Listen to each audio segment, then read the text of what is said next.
A Reddit post on 16th June sparked debate over the lack of English signage and menus at some mainland Chinese eateries in Singapore, raising concerns about inclusivity for non-Chinese speakers. The poster, an Indian Muslim food enthusiast, clarified the issue was not about halal options or anti-Chinese sentiment, but accessibility in a multicultural society.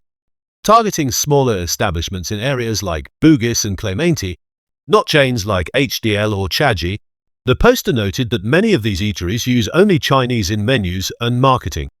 This excludes not just non-Chinese Singaporeans, but even some Chinese locals unfamiliar with Mandarin. Delivery riders also face difficulties reading Chinese-only place names. English is a common language here, the poster wrote, suggesting the language barrier limits the eateries' outreach beyond the PRC immigrant community. Even when translations exist, they are often incomplete or poorly done. Drawing a comparison to McDonald's early efforts in Singapore, the post emphasized how language inclusivity can foster a welcoming environment. The poster stressed that the message should not be misread as xenophobic, urging readers to consider the broader implications of language use in public-facing businesses. The post sparked a lively discussion among netizens, with over 400 comments and many agreeing with the op's concerns. One user, who identified as Chinese, highlighted that even some Chinese Singaporeans struggle with reading Mandarin.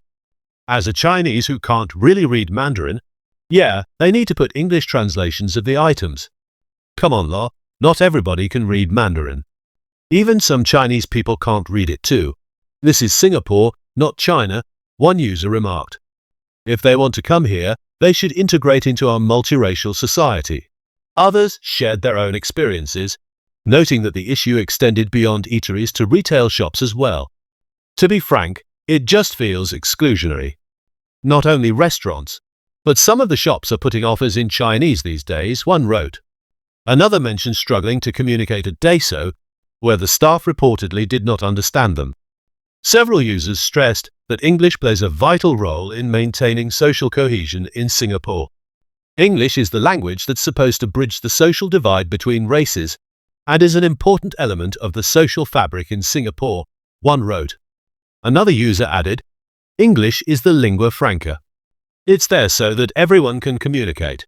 They argued that while people are free to use their preferred languages privately, businesses should have basic English signage to serve the wider public.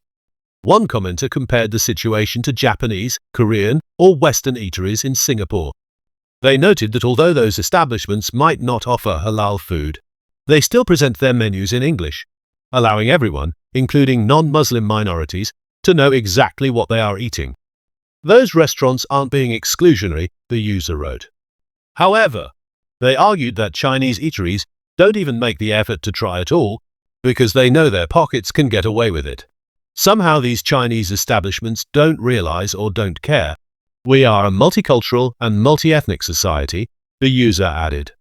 We are not a Chinese country or society, they continued, pointing out that such practices can eventually become, or may already be, an issue for Singapore society.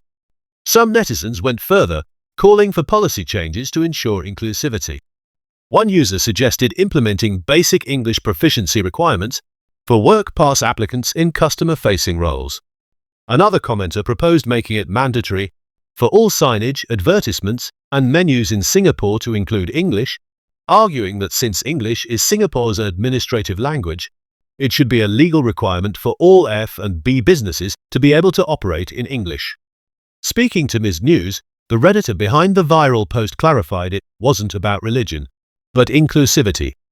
They observed a rise in Chinese-only signage since 2022 in areas like Bugis, Clementi, and Toa Payoh, and expressed concern that language exclusivity could erode Singapore's multicultural fabric.